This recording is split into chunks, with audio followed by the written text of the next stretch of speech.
내가 산을 향하여 눈을 돌리라. 나의 도움이 어디서 올까? 나의 도움은 천지를 지으신 여호와에게서 오다. 하나님은 영이시니 예배하는 자가 영과 진리로 예배할지니라. 질문에 응답하며 우리의 신앙을 함께 고백하겠습니다. 우리는 무엇을 믿습니까? 나는 전능하신 아버지 하나님, 천지의 창조주를 믿습니다. 우리는 또 무엇을 믿습니까? 나는 그의 유일하신 아들, 우리 주 예수 그리스도를 믿습니다. 그는 성령으로 잉태되어 동정녀 마리아에게서 나시고 본디오 빌라도에게 고난을 받아 십자가에 못 박혀 죽으시고 장사일지 사흘 만에 죽은 자 가운데서 다시 살아나셨으며 하늘에 오르시어 전능하신 아버지 하나님 우편에 앉아 계시다가 거기로부터 살아있는 자와 죽은 자를 심판하러 오십니다. 우리는 또 무엇을 믿습니까? 나는 성령을 믿으며 거룩한 공교회와 성도의 교제와 죄를 용서하는 것과 몸의 부활과 영생을 믿습니다. 아멘. 하나님의 뜻에 자신을 비추어 비고 예수님 앞에 고백하는 시간입니다. 예수님의 뜻에 순종하지 못한 생각과 말과 행동을 회개하며 우리의 마음을 진실하게 고백하겠습니다.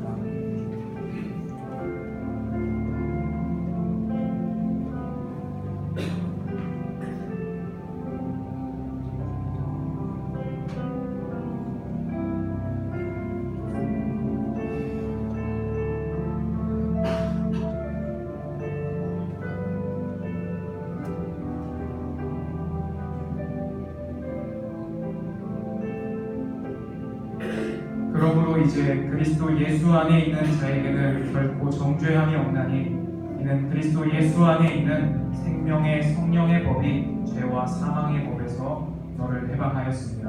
아멘. 예수 그리스도 안에서 우리의 허물을 용서하시는 하나님 은혜에 감사하며 기쁨으로 함께 찬양드리겠습니다.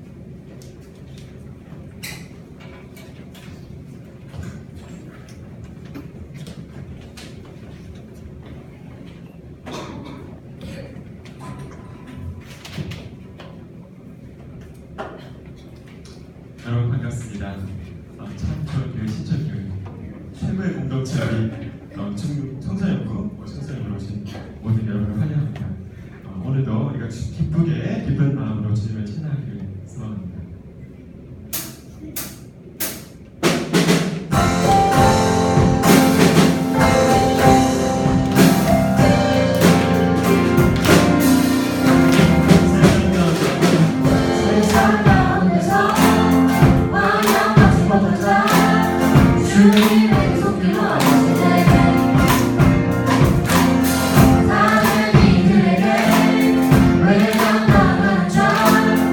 주님의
힘든 시간을 뚫고 이 땅 가운데 오셨네. 우리 없는 하늘 원치 않아 우리 삶에 오셨네. 자신의 편안 버리고 우리에게 평안 주셨네. 가장 낮은 자의 모습으로 우리 삶에 오셨네.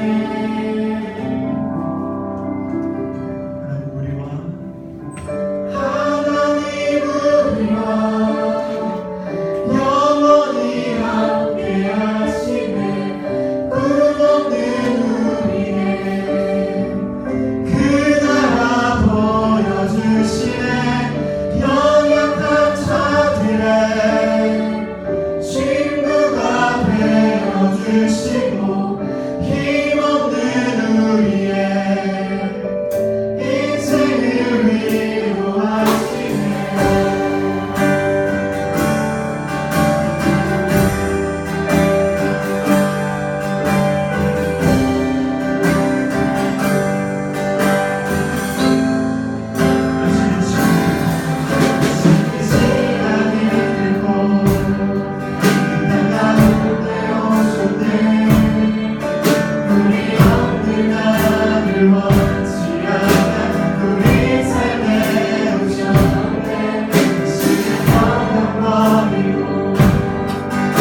이제 저희가 뭐 시험 기간이 다가오고 저희가 교육보다는 학업 성적을 생각할 때가 있는데 이런 상황에서도 많은 사람들이 교회에 올 수 있게 해주셔서 감사드리고 저희가 항상 안전하게 이기면서 예배드릴 수 있게 해주셔서 감사합니다.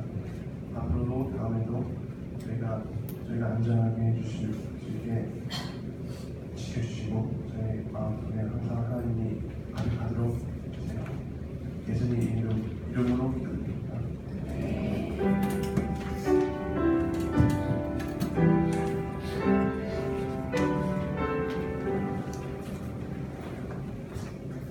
윤여정 학생의 우리를 기도해서 성공하겠습니다.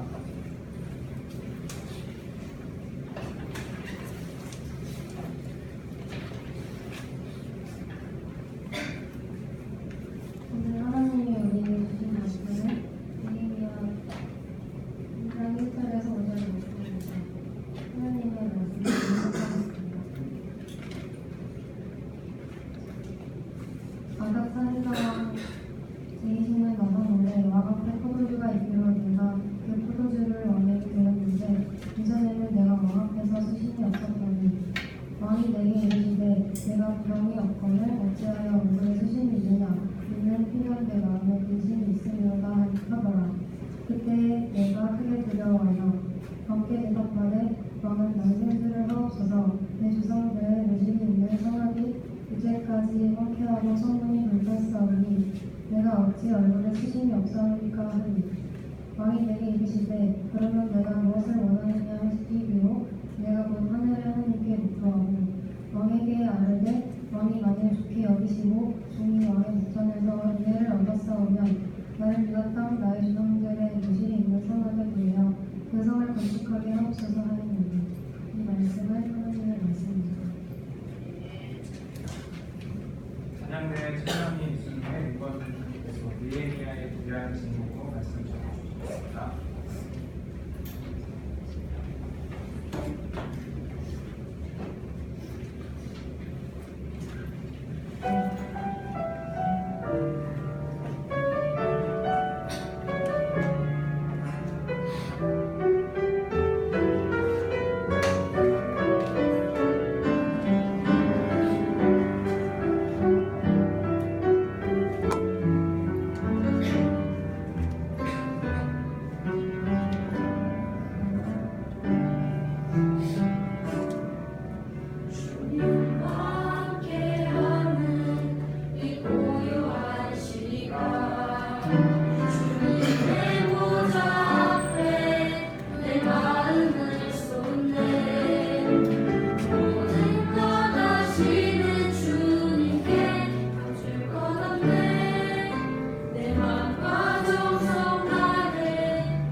기도하겠습니다. 하나님 말씀하여 주시옵소서. 우리가 듣겠습니다. 예수님의 이름으로 기도합니다. 네. 여러분들 잘 지내고 계십니까? 요즘 뭐 몸 아프거나 힘든 친구들 없어요?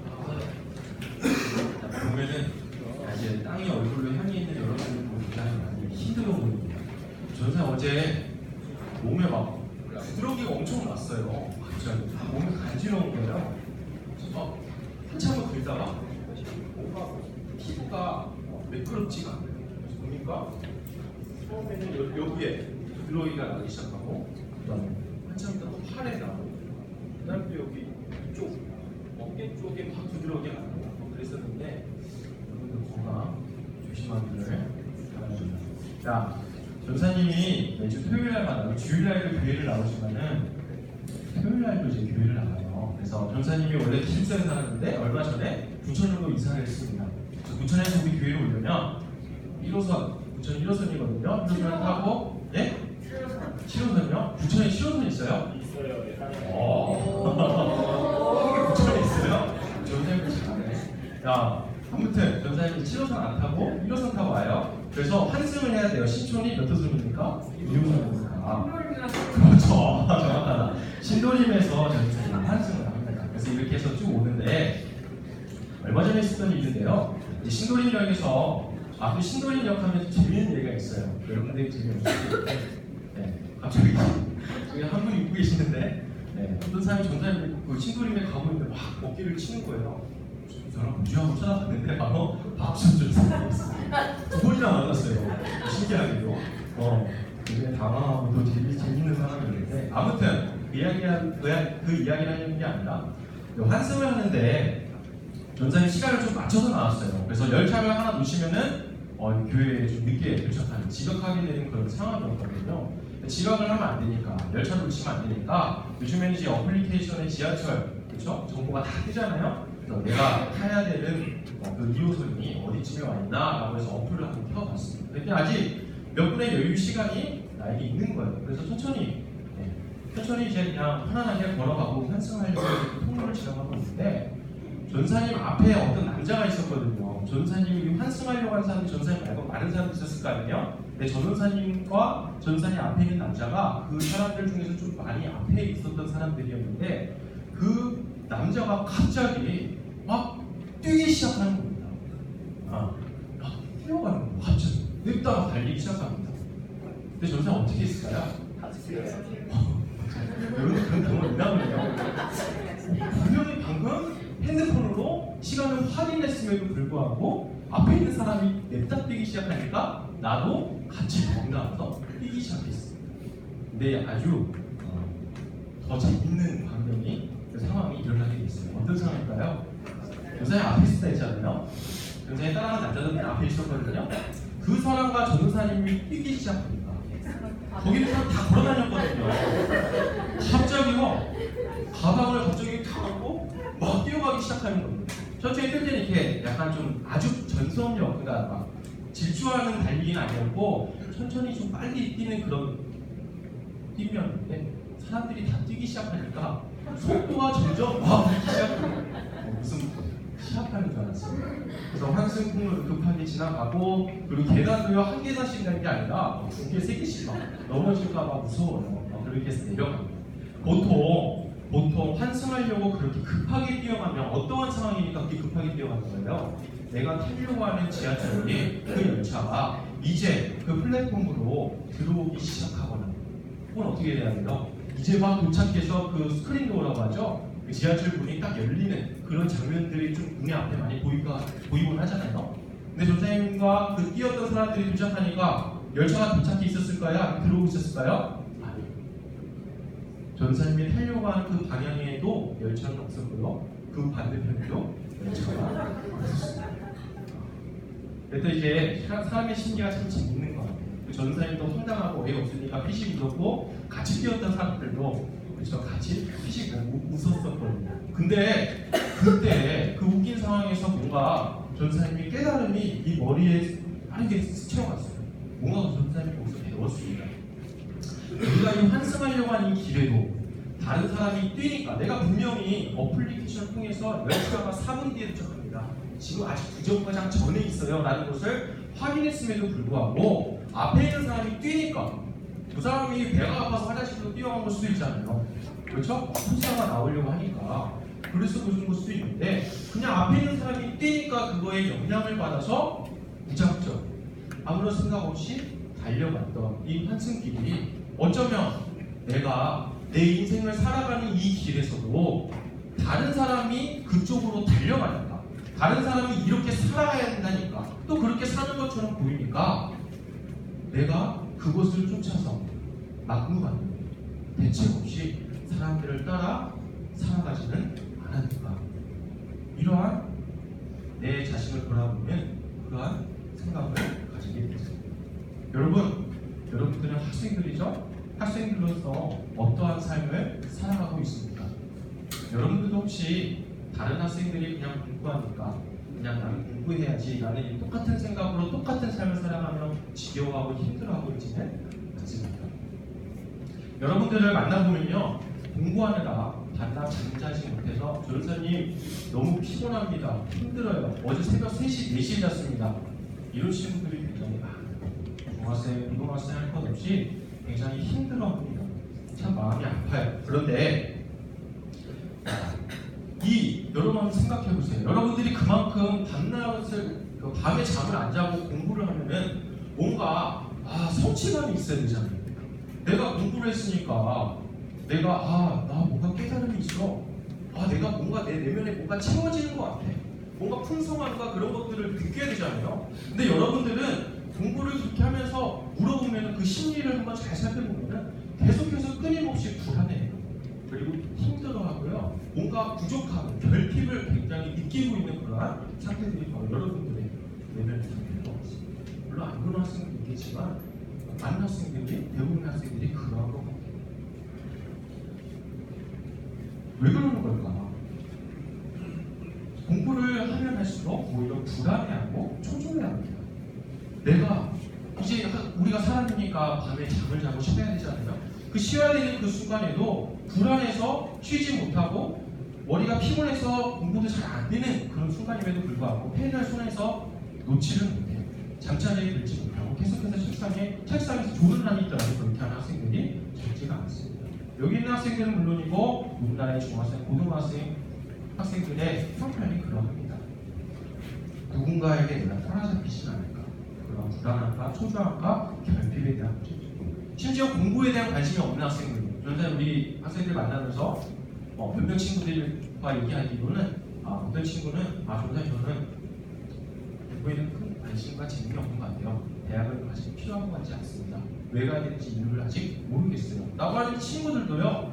계속해서 학교를 다니고요. 물론 학교는 성적을 받으려고 다니는 것은 아니지만 학원을 다니고 그리고 지겨워하는 내가 왜 해야 되는지 모르겠는 그런 공부를 계속해서 해갑니다. 혹시 지금 내가 필요 없다라고 생각하지만 나중에 진짜 내가 필요 없다고 생각해서 대학을 나오지 않거나 지금 학교에서 모든 학생들이 하고 있는 대부분의 학생들이 하고 있는 그 공부를 내가 못해 되면 나는 뭔가 뒤처진 사람으로 이 사회에 남겨지지 않아요.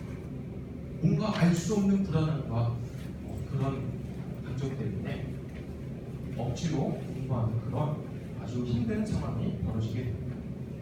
여러분 이러한 이야기를 시사하는 요즘에 어떤 이야기가 있어요. 전사의 작년까지 지금 우리 학생들, 청소년 학생들과 같이 예배하고 있으면 작년까지 초등학생들, 특히 5, 6학년 애들이랑 학생들이랑 어린 학생들이랑 예배하고 함께 사역을 했었는데 그때 한 40명에서 50명 학생들이 출석했던 것 같아요. 근데 그 학생들이 얘기하기로는 얘들아 우리는 학교 끝나고 뭐 해라고 하면 다 학원을 가요. 여러분들 중고등학생만 학교 가는 게 아니라 학원을 가는 게 아닙니다. 전생은 잘 알겠지만 근데 학원을 한두 개가 아니라 한두 개 다니는 학생들은 물론이고요. 그렇죠. 어린애들이 3, 4개, 5개, 심지어 6개까지 다니는 학생들도 있어요. 예체능까지 합해서. 그래서 그럼 초등학생들이 왜 그렇게 많은 학원을 다닐까? 전사님 저는 뭔가 깨달음을 얻고 싶어요. 저는 이 수학을 공부해서 아인슈타인이 가졌던 그러한 천재적인 지능을 갖고 싶습니다. 이러한 뚜렷한 구체적인 목표를 가지고 학원에 자기가 스스로 필요성을 느껴서 가는 건가요? 그렇지 않아요. 얘기를 들어보면은 친구들이 다 거기 그리고 엄마가 가래요. 엄마는 왜 가래? 라고 하면은 너네 다른 친구들 다 다니잖아. 너만 안 다니면 안 되지. 라는 이유가 그러니까 뭡니까? 공부하는 이유가요. 다른 사람들도 하니까 내가 하면 뒤처지니까 안 되니까 라는 이유가 점점 커지고 있는 거예요. 이렇게 얘기하면 반론을 제기하는 학생들이 있을 수도 있을 것 같아요. 전사님, 저는 그러한 사람이 아니에요. 저는 좀 더 훌륭한 학생입니다. 저는 벌써부터 하고 싶은 그 꿈을 분명히 갖고 있어요. 그래서 내가 어느 대학에 나와서 무엇을 전공을 해서 사회에서 무엇을 하고 싶다라고 하는 그 생각을, 그 목표를 지금 벌써 갖고 있습니다. 정말 훌륭한 친구인 것 같아요. 근데 전사님 그러한 생각을 갖고 있는 친구들에게 한번 물어볼게요. 여러분들은 그 꿈을 이루어서, 그 꿈이 있다면 그 꿈을 이루어서 무엇을 하고 있습니까? 그 꿈을 가지고 어떠한 역할을 하고 싶으십니까? 꿈이라는 얘기가 나와서 그런데 전사님도 어렸을 때 꿈이 있었습니다. 뭐였을까요? 전사님 꿈 뭐였을까요? 여러분 못 맞힐 거예요. 전장님. 그래요? 그랬으면 좋겠네요. 뭘까요? 전사님 어렸을 때라고 하면은 구체적으로 아마 초등학교 한 3, 4학년쯤? 선생님 그 꿈을 많이 얘기하죠. 부자? 부자.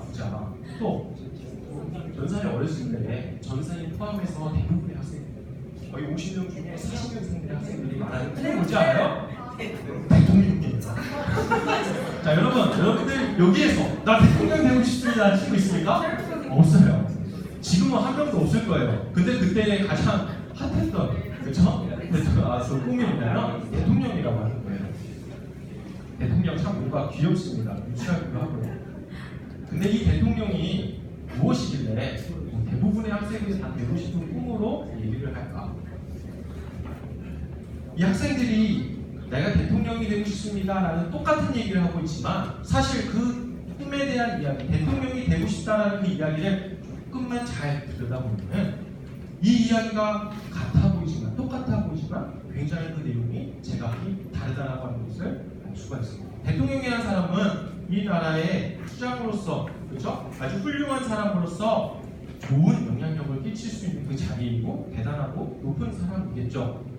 마치 내가 나중에 이 다음에 커서 시간이 지나서 대통령과 같은 훌륭한 사람, 나만의 그런 훌륭한 사람을 내가 꿈꾸겠습니다. 그게 아직 구체적으로 뭔지 모르겠지만 그러한 역할을 할 수 있는 사람이 되고 싶어요 라는 꿈의 이야기를 다시 재해석할 수 있다고 하는 거예요. 그래서 이 학생들이 가지고 있는 상상력과 상황과 본인이 가지고 있는 재능들이 점점 좀 시간이 지나가면서 결합되어지고 만들어져가지고 이 꿈이 추상적이었던 꿈이 구체적인 꿈으로 이렇게 성장하게 됩니다. 근데 요즘 그러면 학생들의 꿈은 여러분들의 꿈은 무엇입니까? 아까 네? 공무원이요. 정확합니다.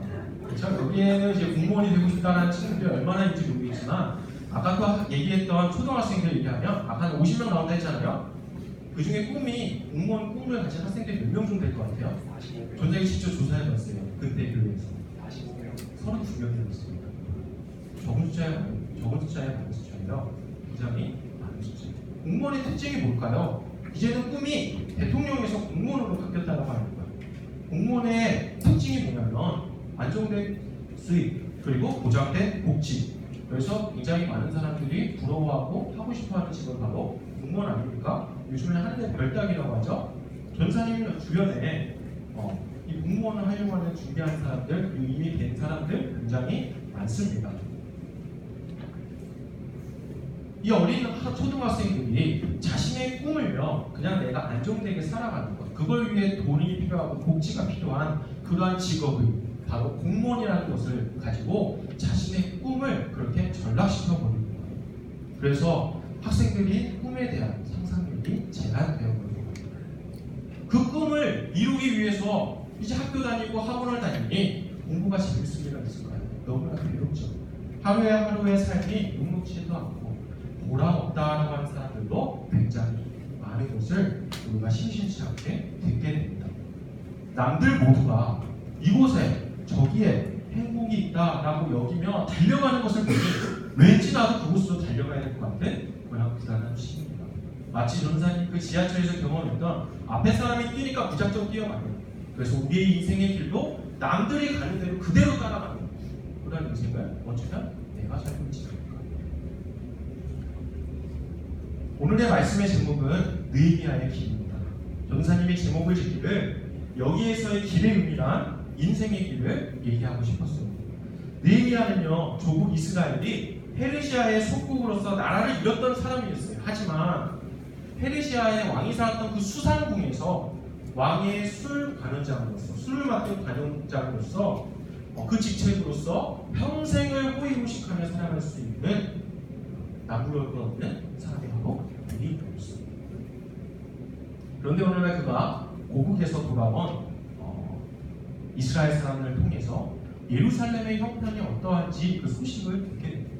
자신처럼 이스라엘이 망한 후에 페르시아로 포로로 잡혀오지 않고 이스라엘에 남겨진 자기네 그 동포인 이스라엘 민족이 얼마나 고통스러운 삶을 살아가고 있는지, 멸시와 천대를 받고 있는지, 그리고 하나님이 계시는 집으로 여겨졌던, 하나님의 발등상으로 여겨졌던 그 영광의 예루살렘의 성이, 그 성벽이 무너져버리고 불타버렸다라고 하는 참담한 소식을 듣게 됩니다.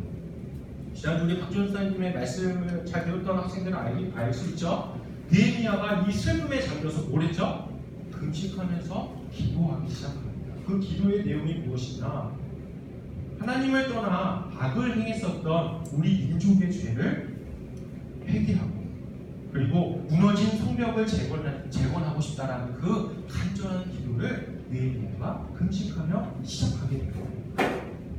페르시아 왕 아닥사스다 왕이었거든요.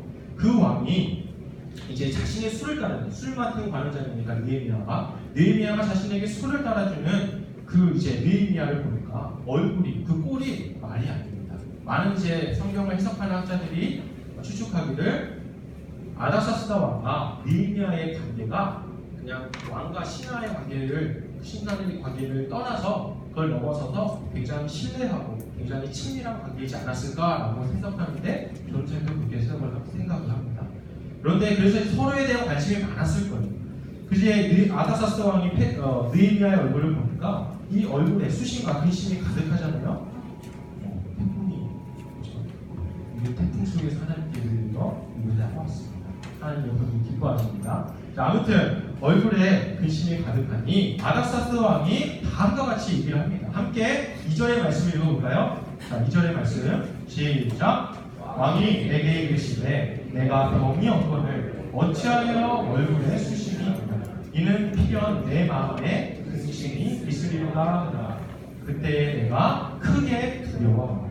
여러분, 여기 이 말씀, 우리가 읽었던 이 말씀을 보면은 느헤미야의 감정에 대한 서술이 나와 있습니다. 설명이 나와 있습니다. 느헤미야의 마음이 어땠대요? 심정이 어땠대요? 방금 읽었잖아요. 크게 두려워했대요. 여러분 한번 생각해 보세요. 느헤미야는 어느 나라 사람이라고요? 이스라엘 사람입니다. 망해버린 이스라엘 사람. 그러면 지금 느헤미야가 섬기고 있는 왕이 어떤 사람이라고요? 페르시아의 왕이 그 사람이었어요. 아무리 느헤미야가 왕에게 신임을 얻고 가까운 사이라 하더라도 이미 망해버린, 페르시아에게 망해버린 이 이스라엘의 성전과 성벽을 건설한다고 하면 그 왕이 그 얘기를 듣고 어떻게 생각할까요? 야, 내가 예뻐했더니 뭐냐고 했더니 성벽을 짓고 반역을 하려고 하는 것인가? 충분히 그렇게 생각할 수 있지 않을까요?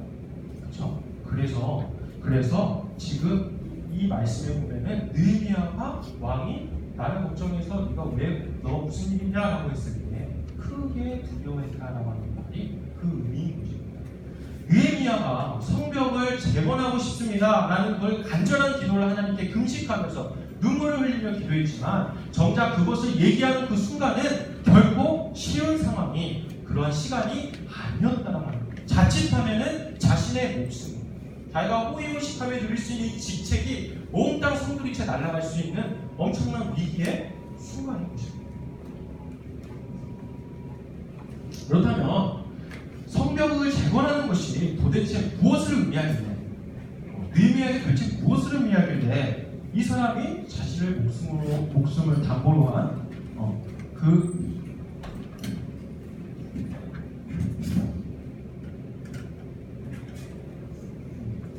자신의 목숨을 담보로 하는 그 위험을 감수하면서까지 성벽을 재건하겠습니다. 허락해 주십시오라고 아닥사스다 왕에게 얘기를 했습니다.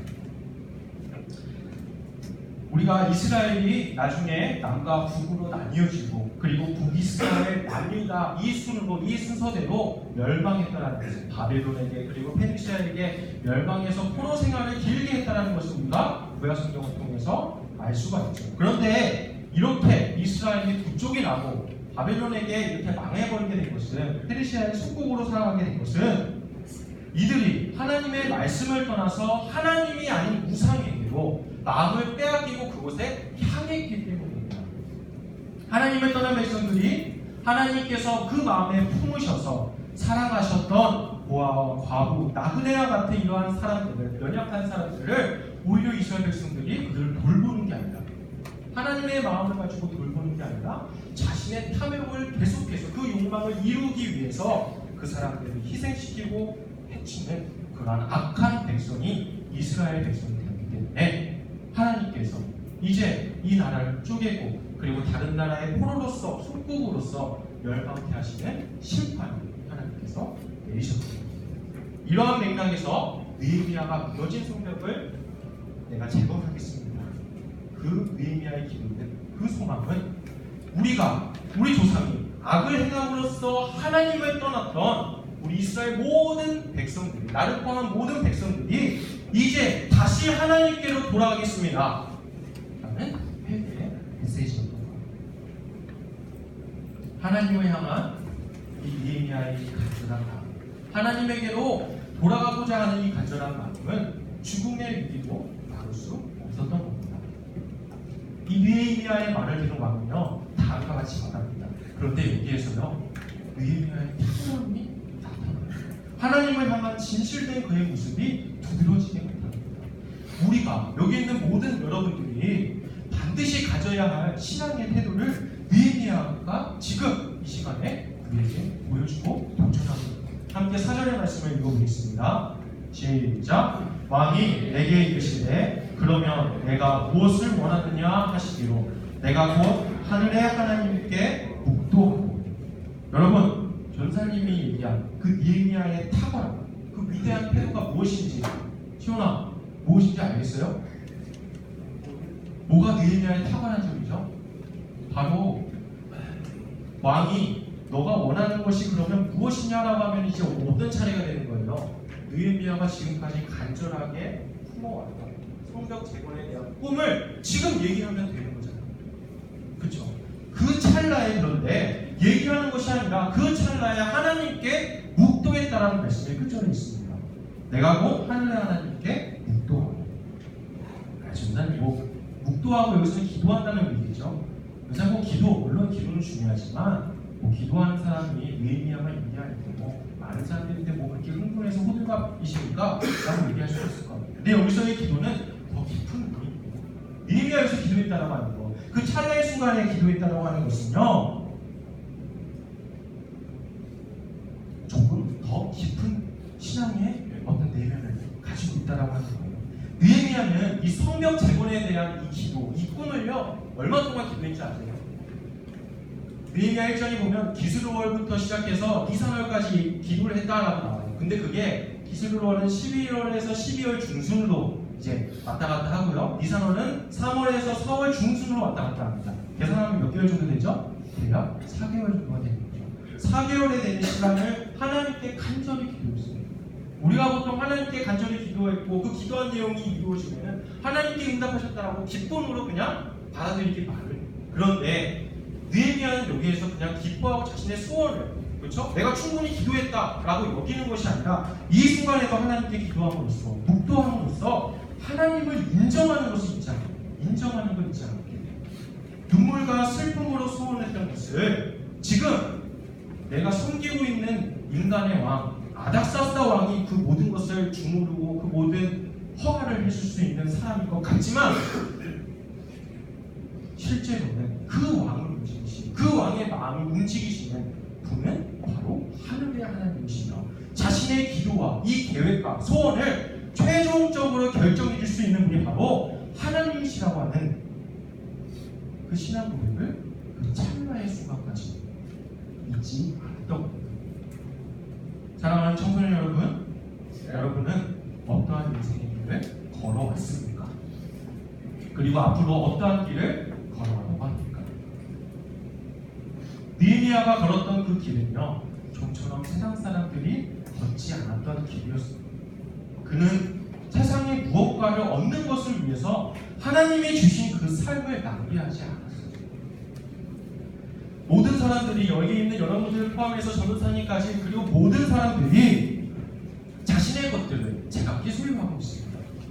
그냥 적고 많음의 차이일 뿐이지 자기의 것을 가지고 있어요. 돈, 명예, 지식, 친구, 가족, 성품 등등 이외에도 많은 것들을 사람들이 많고 적음의 차이일 뿐이지 갖고 있다라고 하는 말이에요. 느헤미야는 어떠한 사람이었습니까? 느헤미야는 마찬가지였어요. 아니, 느헤미야는 그 당시에는 물론이고 오늘날의 사람들이 그토록 원하는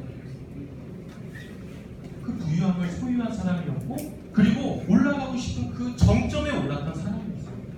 순간적 관여적으로 아무나 할 수 없는 거예요. 왕의 최고의 신임을 갖고 있는 사람만이 할 수 있는, 단 한 사람만이 할 수 있는 그 직책을 느헤미야가 감당하고 있었다라고 하는 거예요. 만약에 느헤미야가 이런 것들에 만족하고 연연해 하는 사람입니다.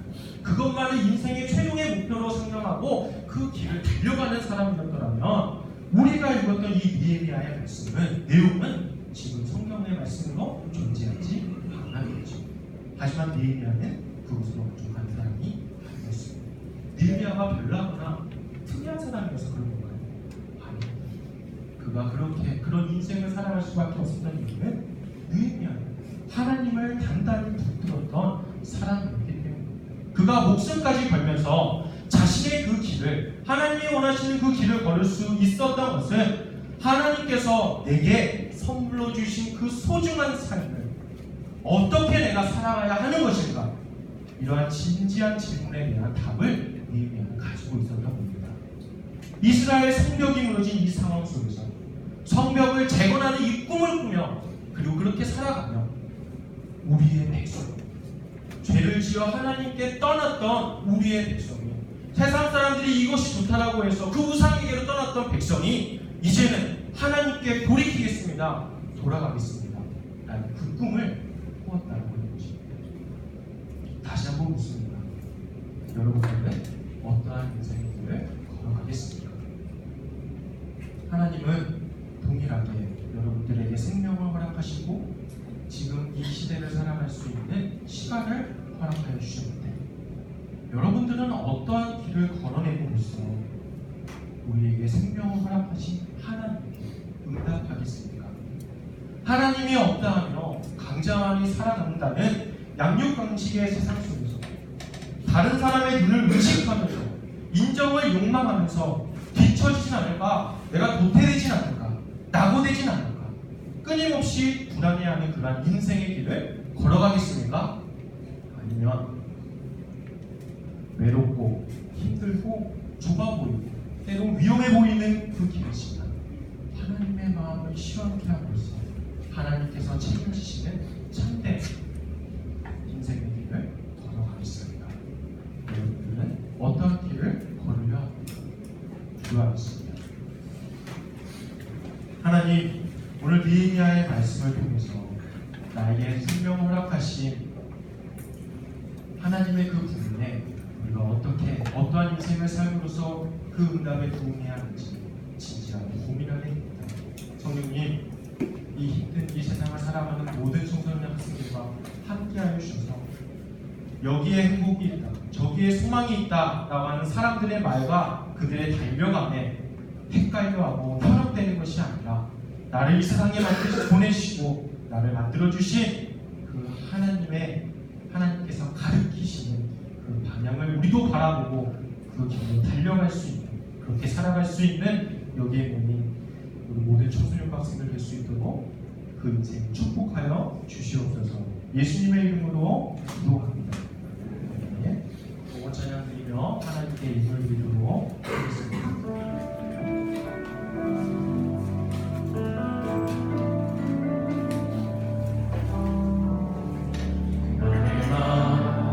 하늘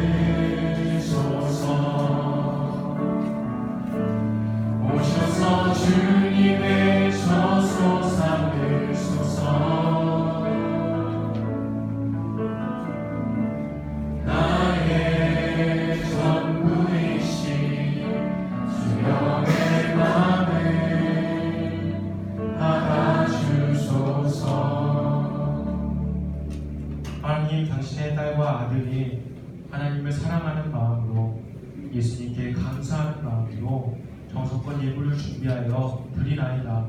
하나님 이 예물을 기뻐받아 주시옵소서. 하나님께 드린 이 예물이 하나님의 마음에 따라 하나님의 그 방법에 따라 이 세상이 할 수 없는 가장 아름다운 일에 사용되는 은혜가 있게 하시고 이 예물이 쓰이는 곳곳마다 하나님이 꿈꾸셨던 하나님이 이루시고자 하셨던 그 하나님의 나라가 이루어질 수 있는 그 은혜에 사용되게 하여 주시옵소서. 예수님의 이름으로 기도합니다. 아멘.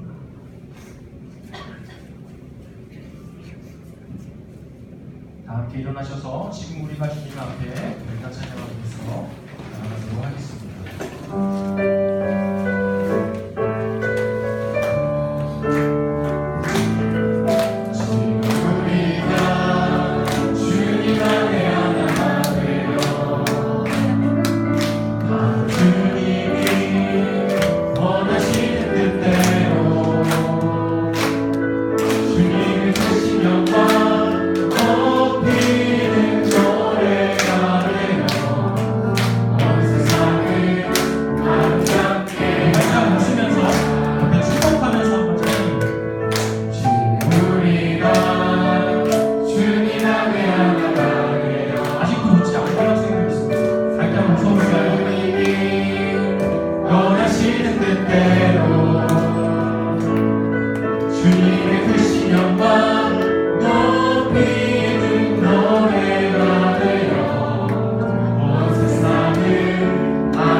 아버지의 이름을 거룩하게 하시며 아버지의 나라가 오게 하시며 아버지의 뜻이 하늘에서와 같이 땅에서도 이루어지게 하소서.